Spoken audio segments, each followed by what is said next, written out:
I'll ask. Okay. I'll ask him, God willing. I'll be there tonight. Okay. Good morning, everyone. So we are back. Masechet Makkot. We're coming close to the end of the second parak. We're still dealing with a number of dinim regarding the Ir Miklat, regarding the Rotzeach, regarding the Kohen Gadol. So let's just go back briefly to the Mishnah. We're on Daf Yud Aleph Amud Bet. Yud Aleph Amud Bet. We had the Mishnah here. I'm not going to read the whole Mishnah again, but there was one halacha in this Mishnah which is quite puzzling. It says, about halfway through the Mishnah, it tells us that the Rotzeach is never going to leave. Okay, that was in the case whereby, right, we spoke about it. Or let's just go from the beginning of the Mishnah. Mishenegmar dino met Kohen Gadol. If after you had the Gmar Din, then the Kohen Gadol dies. So we say, then the Rotzeach would actually not have to go into the Ir Miklat. Remember, he goes into the Ir Miklat until the death of the Kohen Gadol. If Beit Din has just now decided that he needs to go to the Ir Miklat and then the Kohen Gadol dies, okay, so he's patur. What if, however, im ad shelo nigmar dino met Kohen Gadol, umano acher tachtav, ulachar miken nigmar dino, right? So the second case is whereby the Kohen Gadol dies before Beit Din is given the Gemar Din, and then they appoint a second Kohen Gadol a new Kohen Gadol in his place. So there is a Kohen Gadol at the time when the person gets his Gemar Din. So then we say Chozer b'mitato shel sheni, that he is now the Kohen Gadol, the second one, and that's when this person will go back. Okay, continuing in the Mishnah Yud Aleph Amud Bet. Nigmar dino below Kohen Gadol. This was the other case. It's the extreme. If he has the Gmar Din and there is no Kohen Gadol, let's say according to the way Rashi understands, right? The first Kohen Gadol died, and they have not yet appointed another one in his place. So Nigmar dino below Kohen Gadol, or Hareg Kohen Gadol, or if he had killed the Kohen Gadol, or Kohen Gadol Sharag, the Kohen Gadol was the one who had killed B'Shogeg. So in these cases, Eino Yotzei Misham Le'olam, he's never going to leave the Ir Miklat because there is no Kohen Gadol at the time of his Gmar Din, and therefore this can never take place. And then says the Mishnah the following: it says, Ve'eino yotzei lo le'idut mitzvah, lo le'idut mamon, ve'lo le'idut nefashot. The Rotzeach would not leave the Ir Miklat to give Eidut, no type of Eidut. We explained there's Eidut Mitzvah, could be like Kiddush HaChodesh, there's Eidut Mamon, mandatory, or even Eidut Nefashot. He saw somebody killing somebody else, he's not allowed to leave. Hold that thought about not allowed, but he doesn't leave in order to give Eidut. And even if Am Yisrael needs him, even if he was the general, right, he was this great military hero, and they need him to go out and save them in battle. No, in all these cases, he never leaves. Okay, so very, very interesting and very puzzling, very challenging idea here in the Mishnah. So last time I mentioned there is an opinion of the Cheshek Shlomo who says that when it says what does it mean? Misham le'olam. He doesn't leave there forever. It means to say that no, in such a case, obviously he can leave, he can go and he can help Bnei Israel fight in their war. But then when he's finished, he needs to go back, and that's what it means when it says misham le'olam, meaning he does not leave the Ir Miklat permanently. He could leave temporarily, but he can't leave permanently. He has to come back until the death of the Kohen Gadol. That is how one of the Mefarshim explains. Like I said, it is quite mechudash. It doesn't seem to be most of the Mefarshim understand that way.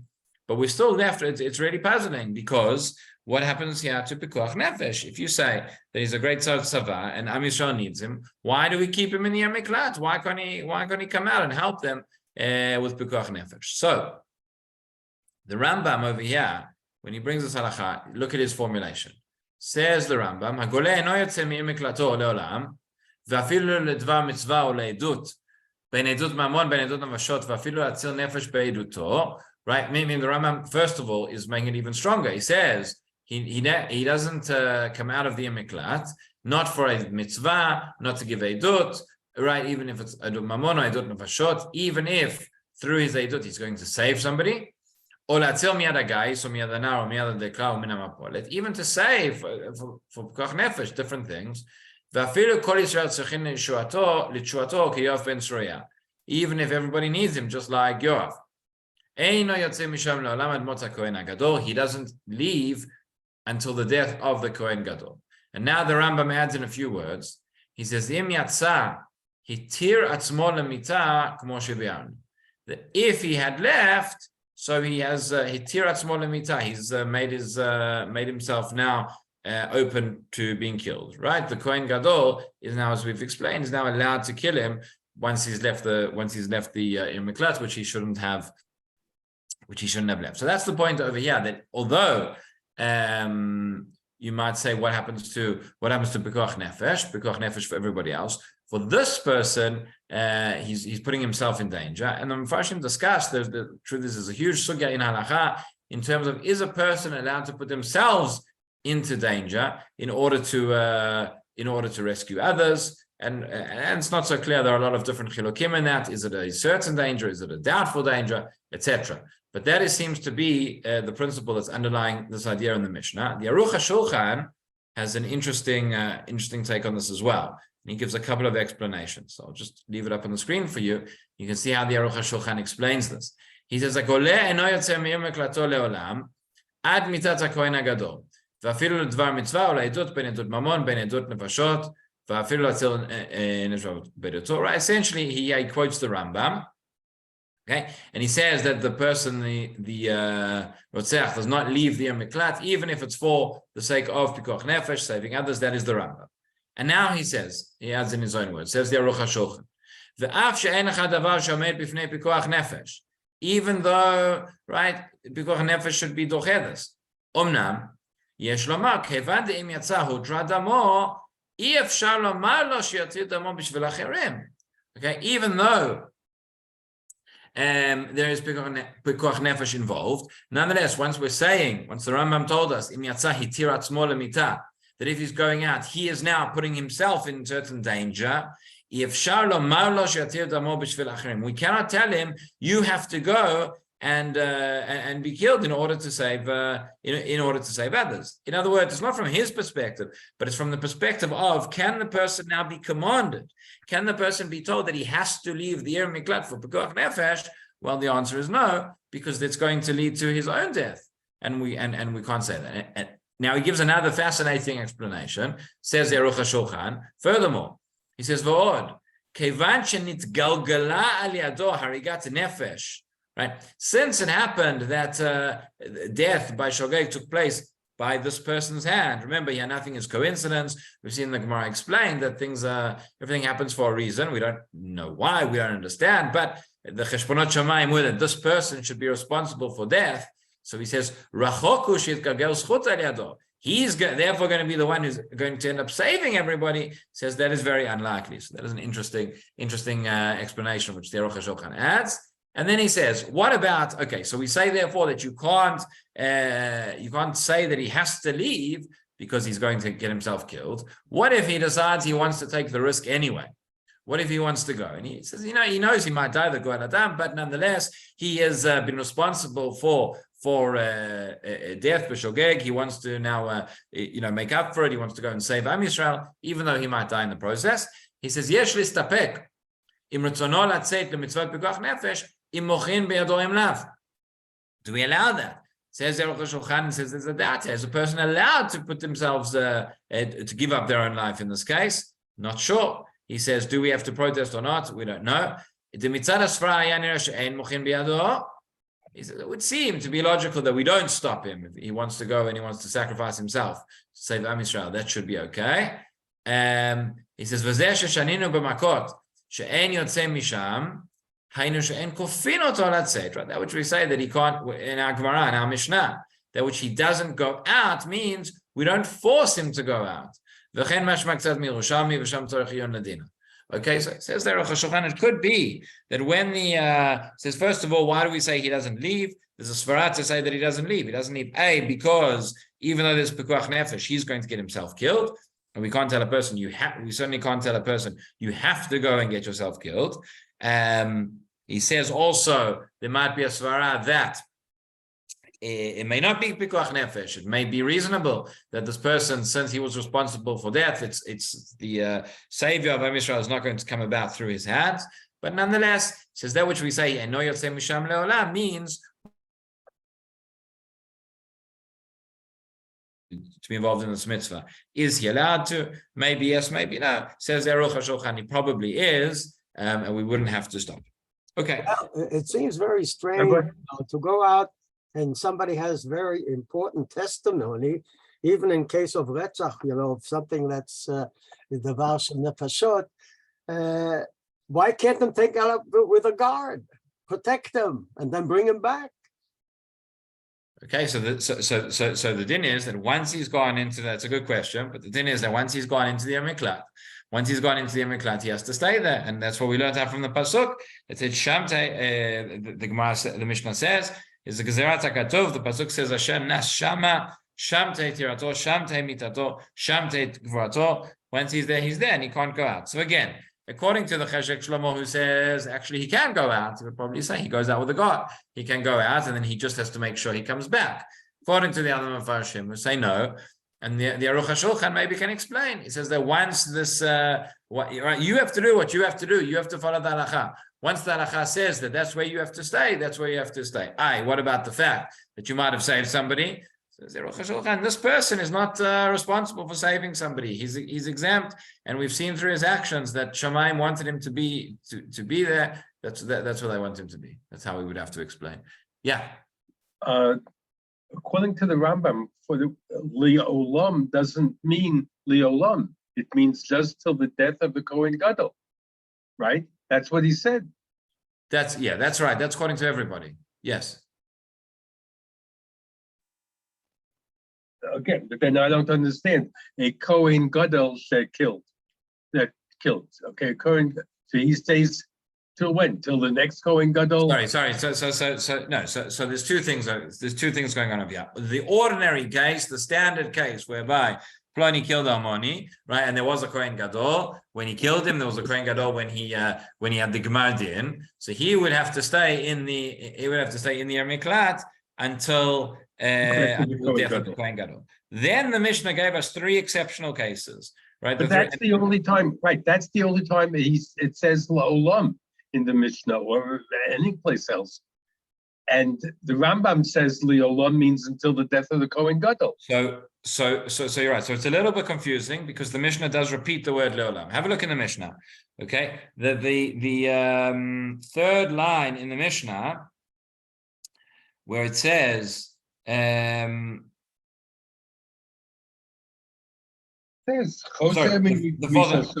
fourth line of the Mishnah. It says Nigmar dino below Kohen Gadol. Kohen Gadol, Kohen Gadol Sharag. Right? These are the three exceptions, whereby there was Nigmar din without a Kohen Gadol, or he killed the Kohen Gadol killed. There it means Leolam. There it is permanent. He is never going to leave because you don't have a death of the Kohen Gadol. Okay, fine. Continues. Fine. And then the Mishnah continues. Ve'ino say lo le'edut mitzvah, lo le'edut mamon, lo le'edut nefashot, afilu yisad tzochin lo, afilu yisad tzava Yisrael kuyav ben Tzuya. Eino yotzei misham le'olam. There also he doesn't go. So section of the Mishnah, but seemingly is not referring just to that last case, but that's referring to all the cases. Why not? Why not have it just refer to those three cases where he killed a Kohen Gadol, or Kohen Gadol killed, or there was no Kohen Gadol, whatever it was. Right. So again, probably because the limud from the pasuk tells Hashem Nashama, that is not referring to specific cases. That is referring to the general to the general case of the Ratzach and the Miklat. So that's interesting. You're saying if we were to say that part of the Mishnah that says Leolam is only on those three cases, there was no Kohen Gadol, the Kohen Gadol killed, or you killed a Kohen Gadol. So those three cases is when he stays and he can't go out for the Eidos or for anything else, where anybody else would be able to go out. Anybody else? But why would we say that anybody else? Why would we say that anybody else would be able to go out? We've seen already because these three cases are special, and these three cases being special can't go out. Okay, I understand. I hear what you're saying, and I hear the question, but it doesn't seem to be the way the Rambam learns. It doesn't seem to be. I haven't seen that in any of them in Farshim. You can see there might be an interesting explanation to answer this question, but the general understanding seems to be that is referring to that's a universal din, meaning once the Rotzeach is in the Ir Miklat, whoever he is, he has to stay there until the death of the Kohen Gadol. He can't leave. Now, if your question is the word leolam, meaning how can it be that the word leolam we found there are places in the Torah where the word leolam, which means forever, but it does not actually mean forever. For example, when you have dinim by avadim, right, who go free in the Yovayo where the Torah says leolam, and leolam does not mean leolam, but leolam rather means until 50 years or until 70 years, whatever it may be. No, but all the other times that we're talking about going to the Ir Miklat, it says Admot Kohen Hagadol. And only here does it say Leolam. And it says it after you delineate 3 specific cases. And they can't go out for Leolam. Leolam is Leolam. And then the others that are next to it can refer to those 3 cases only. Okay. So it's true that there are those 3 cases. The problem is we have another 2 cases before that. Okay, and who's to say that the Mishnah said there Admot Kohen Hagadol? Okay, I'll tell you what, Avi, for tomorrow, you can find us if there are any questions who understand the Mishnah in that way. I'll accept it. I guarantee you I will not be able to do that. But you can find for us tomorrow if anybody learns that way. But again, the pshat in the Rambam and most of the version that I've seen don't seem to understand it in that fashion. Okay, the Seder. All right. So so let's go back into the Gemara then. Okay, let's just quickly recap what we did before. We'll just go through. This will be easier to just have the whole picture in front of us. So it says the Gemara as follows. It says, "Ma'tam amar Abaye kal v'chomer, u'ma mi shegala kvar yatsa achshav, mi shelo gala eino din shelo yigle." Right. So the first din we spoke about in the Mishnah was, we said if he's had the Gemar din and then the Kohen Gadol dies, he doesn't go into the Ir Miklat at all. So said the Gemara, Ma'itama, why is that? Amar Abaye, it's a kal v'chomer, ma mi shegala kvar yatsa achshav, mi shelo gala eino din shelo yigle. If somebody who had already gone into Galut is now going to be released when the Kohen Gadol dies, somebody who has not yet gone into Galut, but the Kohen Gadol dies, so kal v'chomer, they would not have to go at all. V'dilma, says the Gemara, v'dilma hay de gala icha perle, hay de lo gala lo. So, but then maybe you'll say that once he's gone into Galut, he gets kapara, and if he does not go into Galut, he won't get kapara. So says the Gemara, midi Galut kama kapara, mitat kohen udem kapara. Who says Galut brings kapara? It's the death of the kohen that brings kapara. As we explained, this is referring to kapara in the sense of that he no longer needs to be in the Ir Miklat. That is dependent on when the Kohen Gadol dies. Okay, continues the Gemara. Ad shelo nigmar dino. Here we're talking about the case where the Kohen Gadol died before the Gmar Din, and they appointed a new Kohen Gadol, and now he goes into the Ir Miklat until the death of the second Kohen Gadol. So since the pasuk says v'yashav ba'admot haKohen HaGadol shemashach oto b'shemen HaKodesh, right? Pasuk says he will stay there. How he's going to like this? Not leolam, but until the death of the Kohen Gadol, right? Who was anointed with shemen, but it says Hashem mashachoto, he anointed him. V'chi hu moshcho, is the Rotzeach the one who anoints the Kohen Gadol? Ela zeh shenimshach be'amav. No, rather it means to say the one who was anointed in his days, i.e. once he had already killed, even though you have a case here where this person was not the Kohen Gadol at the time that the murder took place, but he was the Kohen Gadol at the time after the murder had already taken place. But before the Gemar Din, so he's still going to bear some responsibility in the sense that the Rotzeach will be there until he dies. So now the Gemara asks, what do you want him to do? Right? We said the reason the Rotzeach has to stay until the Kohen Gadol dies is because the Kohen Gadol should have davened that these things shouldn't happen. This person was not the Kohen Gadol. He was the Kohen Hediot at the time. So what do you want from him? So no, he should have davened that the person should be innocent, that he shouldn't have to go into Galut. We gave a couple of interpretations on that. One of the interpretations as well, I don't remember now who says it, but one of the Mefarshim says he could have davened that Kadosh Baruch Hu would have given this person kapara without him having to go into the Yer Miklat, okay, which is an interesting take. But in any event, that is the halacha which the Gemara teaches us here. Now we continue. Amar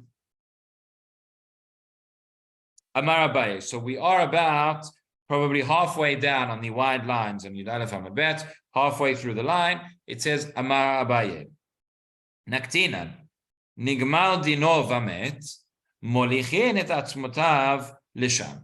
Okay, what happens if you have the Gemar Din and before the Rotzach manages to go to the Yer Miklat, he dies?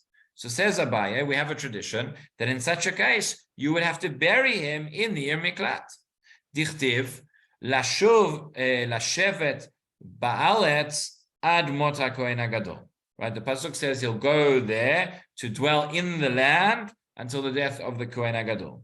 Ve'ezu yeshiva shehi ba'aretz. What does it mean? Lashevet ba'aretz, to dwell in the land. What is the dwelling which is in the land? Havei omer zokvura. This is burial. So says Abaye, therefore, right, we saw in the Mishnah, it said, Shamtei tirato, Shamtei mitato, Shamtei kvurato, that he's going to live there, he's going to die there, and he's going to be buried there. The Gemara, by the way, is going to question this on the next daf, because we have a halacha that we don't generally speaking bury people in an Yer Miklat, but there is an exception for the Rotzach. So if the Rotzach did not get to the Yer Miklat, he died before he was meant to go into Galut. Again, he died after the Gemar Din. So he died once he was meant to go into Galut. His bones are taken and he is buried there in the Yer Miklat.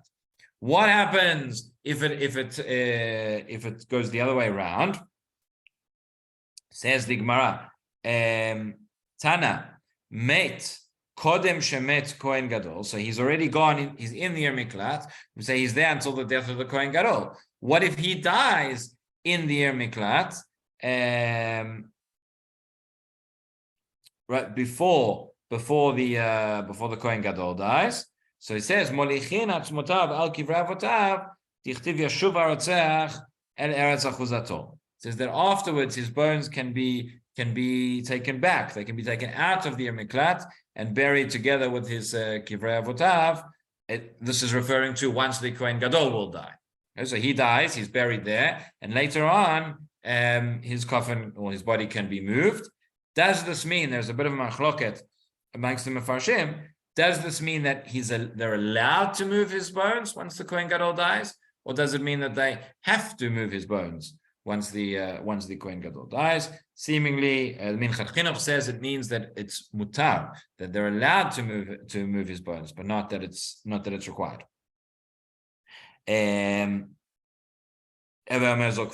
Okay, now listen to this. This is a very interesting case. 6 lines from the bottom of the Amud. What happens if we've said that once the Rotzach goes into the Yer Miklat, he's there until the Kohen Gadol dies. What happens if the Kohen Gadol does not die, but he is removed from his position? We get testimony that the Kohen Gadol is in fact not a Kohen. Obviously, the Kohen Gadol has to be a Kohen. You have this interesting case whereby we find out that the Kohen Gadol is a Ben Grusha or Ben Chalutza. So it says the Gemara, Nigmal Dino v'nasa Kohen Ben Grusha or Ben Chalutza.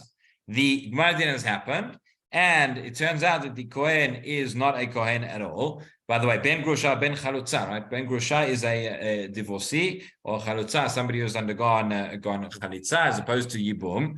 A Kohen, Midoraita, is not allowed to marry a Grusha. So if he did, then the child would be a Chala, would not be a Kohen. Regarding a Ben Chalutza, it's a din midrabanan that a Kohen cannot marry a Chalutza because there is a certain similarity to a Grusha, and that's why Rabbanan said no. So the Mefarshim ask, wait a minute, if you had a din de Rabbanan, Because we're going to see one of the opinions here is going to say that the person would not go to the Ir Miklat at all. So if you have because of a din d'Rabbanan that the person is not going to be a Kohen, not going to be a Kohen Gadol, through that we're going to cancel the din d'Oraita of going to the Ir Miklat.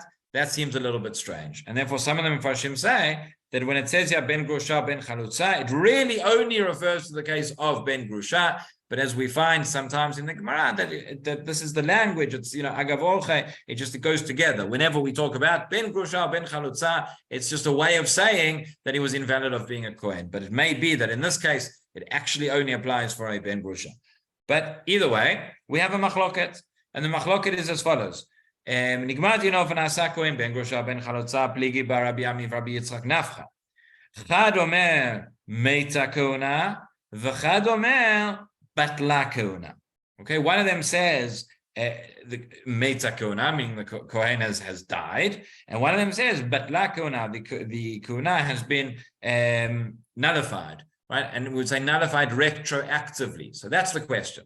The question is once, and here it's regarding this halacha of the Ir Miklat, we're going to see a similar machloket in a moment regarding other halachot of Kehuna. If we say Meita Kehuna, right, what happens when the Kohen Gadol dies? So over here, we say he's no longer the Kohen Gadol. Maybe that's exactly the same. You had a Kohen Gadol, the Kohen Gadol now has died, or the Kohen Gadol is no longer the Kohen Gadol. Until this point, he was. And from now onwards, he's not. And therefore, that would mean that the person is exempt from going into Galut. Okay, or if they're in Galut already, that they can leave. That is one opinion. V'chad omer, second opinion is Batla Kehuna. That the Kehuna was nullified, meaning since we've now discovered that the Kohen Gadol was not actually kasher to be a Kohen, if man Kohen Gadol, right? Therefore we say Batla, retroactively his Kehuna Gedolah is nullified. That means that when this Rotzeach had his Gemar din, there was no Kohen Gadol. And as we know, we learned in the Mishnah, what is the din if there was no Kohen Gadol at the time of the Gemar din? Eno yotzei leolam, he doesn't leave forever. So you have an extreme machloket. Okay, you have the Kohen Gadol is now, we find that he is ben grusha or ben chalutza. He's not a Kohen Gadol. According to one opinion, we say meita kehuna. It's as if the Kohen Gadol has died and he gets his kapara and he goes free. According to the second opinion, but la kehuna, meaning it says considered retroactively, there was no Kohen Gadol, and therefore not only does he not go free, but he never is allowed to leave the Ir Miklat until he dies. Okay, so there's a very, very extreme machloket between the two positions. Says the Gemara, maybe this is another machloket tanaim that we have. Leima beplugta de Rabbi Eliezer, Rabbi Yeshua kamiflagei. Let's say this machloket between Rabbi Ami and Rabbi Yitzchak Nafcha is the same as the machloket between Rabbi Eliezer and Rabbi Yeshua. What is their machloket? 3 lines from the bottom of the page. Ditnan. We have the following Mishnah. Haya omed umakriv agabei mizbeach. Ben Grusha ben Chalutza. Okay, so similar case. You have a Kohen. This is a Kohen Idiot, not necessarily the Kohen Gadol, but he is standing and he is makriv agabei mizbeach. He is performing the avodah of the korbanot, and suddenly Nodashu ben Grusha ben Chalutza. We find out that he is in fact not a Kohen, not a kosher Kohen. By the way, there are different avodot which are done with the korbanot, right? Beginning with shchita and later on doing the sprinkling of the blood, etc. So certain avodot, shchita, for example, is kshara b'zam, right? To do the shchita of the korban, anybody can do. They don't have to be a kohen. But the later avodot on the mizbeach, etc., need to be performed by the kohen, and they cannot be done by anybody else. So while he's performing these avodot, we find out that he is that he's not a kohen. So what is the din? Rabbi Eliezer omer kol korbanot sheikriv psulin. Rabbi Yeshua machshir, right? All the korbanot which he has already brought previously, Rabbi Eliezer says those are now pasul. There's no question, seemingly, that he cannot continue serving as a kohen.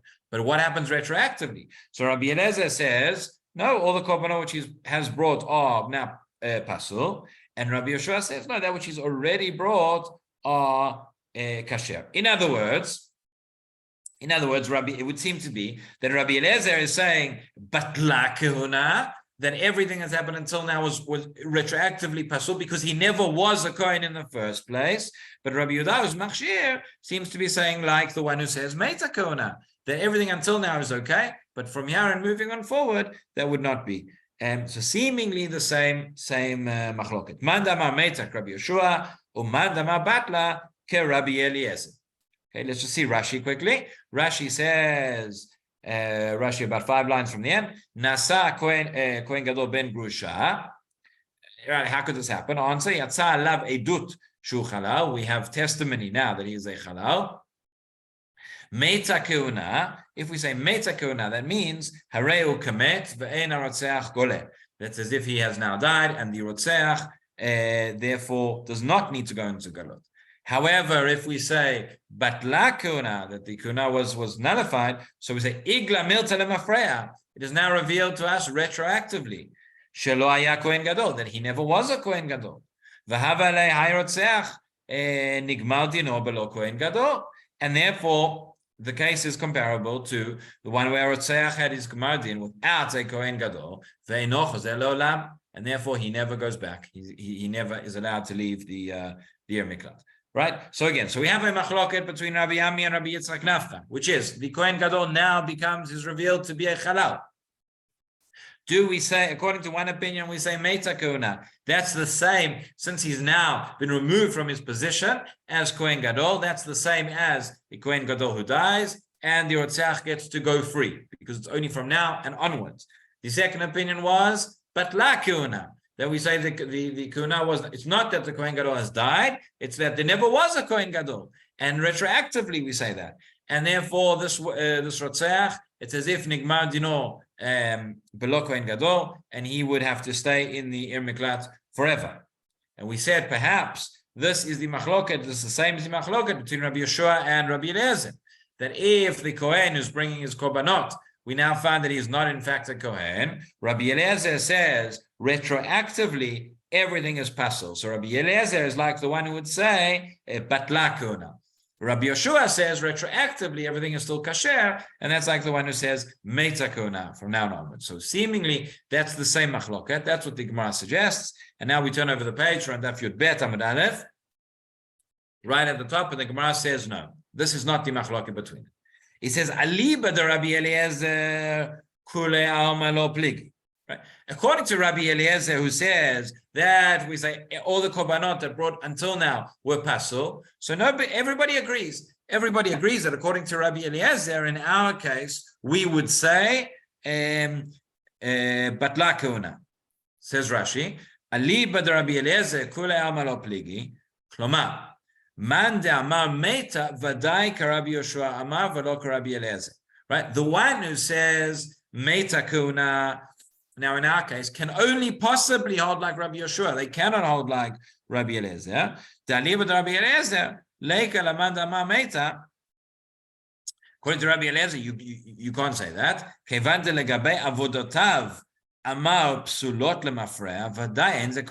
If you said that their avodot, that their korbanot which they brought are pasul retroactively, so this person is not a Kohen. We definitely refer to them as if they were not a Kohen. However, so what is the machloket?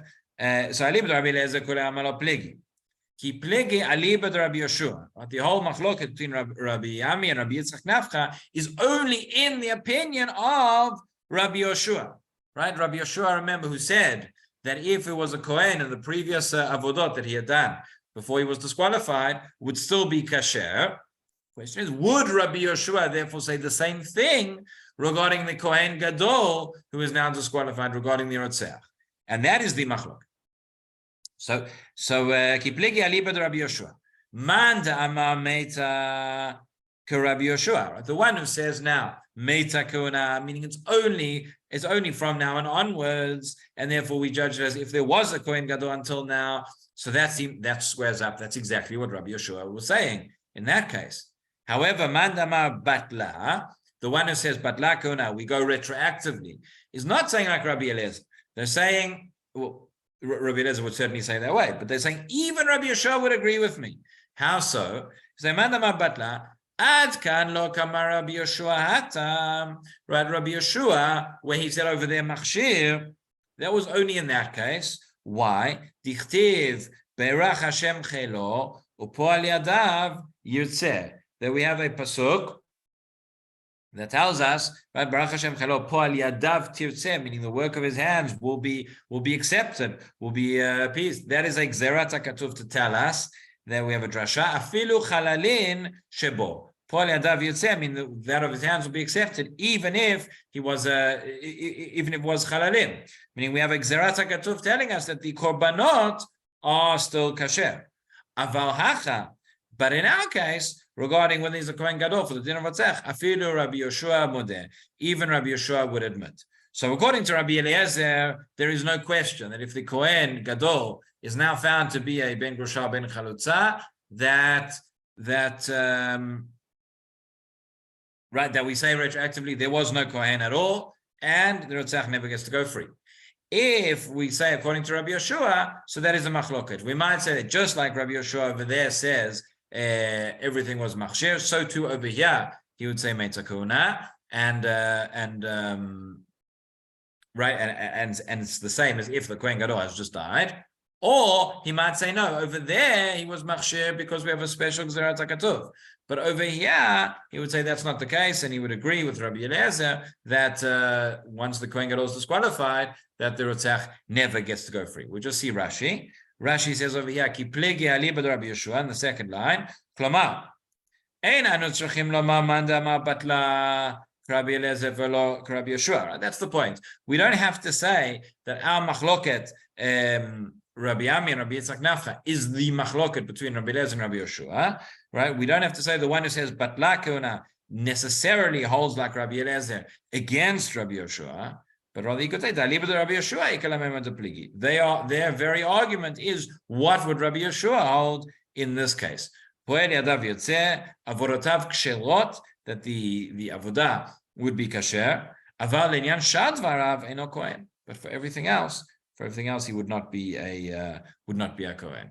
Okay, and then now the next section of our Mishnah we mentioned Yoav in the Mishnah. The next section of the Gemara is going to talk about Yoav, about the mistake that he made, about there is a din that when somebody comes along and holds on to the Mizbeach, no one is allowed to kill them. No, that the Mizbeach is kolet in a similar way to the way that the Ir Miklat is. We're going to see that Yoav made a bit of a mistake in terms of the way that the Mizbeach was kolet, and then the Gemara goes on to others who made mistakes regarding that, and then we'll discuss as well the question of whether one can be buried in the Ir Miklat or not. But we'll end there for now, and we'll carry on with that tomorrow on Daf Yud Bet. Thank you. Thank you, Rabbi. Pleasure. Everybody. Have a great day. Have a good day, everybody. Thank you. Good stuff.